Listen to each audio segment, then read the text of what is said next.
बड़े शर्म की बात है, पुलिस हमारे साथ है, आरोपीला फाशी झालीच पाहिजे. झालीच पाहिजे. बंद करा. गुन्हेगारी बंद करा.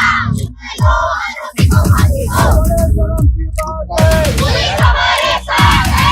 इथं असलेले माझे मामा, माझे भाऊ, माझे काका, इथे जे काही पुरुष मंडळी आहेत, मी सर्वांना हात जोडून विनंती करते की जसे तुम्हाला बहीण भाऊ आहेत तसे आम्हाला सुद्धा आहेत. मुलींनाच एवढा तुम्ही असं प्रकार करत आहात तर मुलींना जन्मच कशाला देता? तुम्ही स्वतःच्याच मुलींसोबत असे कराल तर तुम्हाला किती वाईट वाटेल. जशी तुमची मुलगी तुमच्यासाठी प्रेमाची आहे तसे या सर्वांच्याच मम्मी पप्पांना त्यांची मुलगी प्रेमाचीच असते. त्यामुळे मी तुमची हात जोडून विनंती करते की कोणताच मुलगा असो, कोणताच पुरुष असो किंवा कोणताच काका असो, सगळेच मुली आपल्या मुली, सगळेच मुली आपल्या बहिणी समजून जगा, सगळेच मुली सगळ्यांच्याच मुलींची मदत करा. हा प्रकार कडून आता त्याला एक दिवस करून काय मिटला?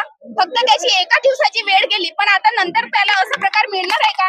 त्यामुळे सगळ्याच मुलांना, जास्त करून मी मुलांना, पुरुष मंडळींना विनंती करून सांगते की कोणत्याच मुलीसोबत हा प्रकार घडणार नाही आणि तुम्ही सुद्धा प्रेमाने सगळ्यांसोबत वागाल, सगळ्या मुलींना समजून घ्याल. अरे मुलींचेच अस्तित्व तुम्ही खरं नाही, ते मुलगी आहे म्हणून तुमची शान आहे, मुलगी आहे म्हणून तुमच्या संसाराच्या गाडा बरोबर आहे. तेच नाही राहील तर तुम्ही जीवनात काय कराल? हे तर सगळं लग्न झाल्यावर तुम्हाला तर हे करायचंच आहे. मग आतापासून हे सर्व गोष्टी घडवताच कशाला? आणि इथं व्हिडिओ काढून काही मतलब नाही. तिला न्याय मिळाला पाहिजे म्हणून सर्वांनी न्याय मिळवा आणि तिला, आरोपीला शिक्षा झालीच पाहिजे. हा न्याय सर्वांना मिळालाच पाहिजे.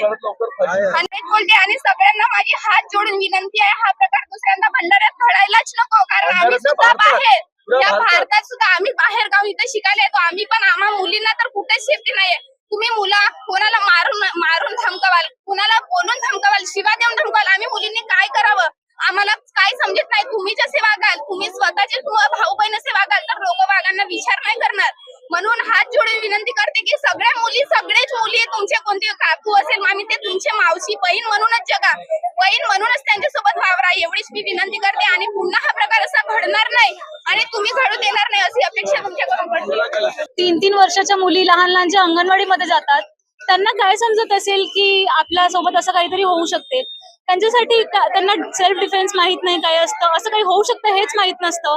आम्ही आहोत, आम्हालाही भीती वाटते की आम्ही कुठेतरी बाहेर जाऊ, आमच्यासाठी असं, आमच्यासोबत असं काही होऊ शकते.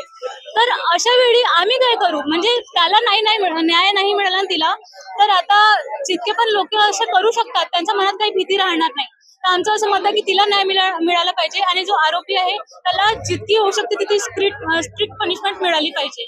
आणि जे अंगणवाडी आहेत, शाळा आहे, जिथे लहान मुली किंवा मोठ्याही मुली जे आहेत त्यांच्यासाठी सेफ्टीसाठी जितक्या सर्व्हिसेस होऊ शकतात, वॉचमॅन राहू शकते किंवा CCTV राहू शकते, जेही करू शकतात ते सर्वांनी केलं पाहिजे.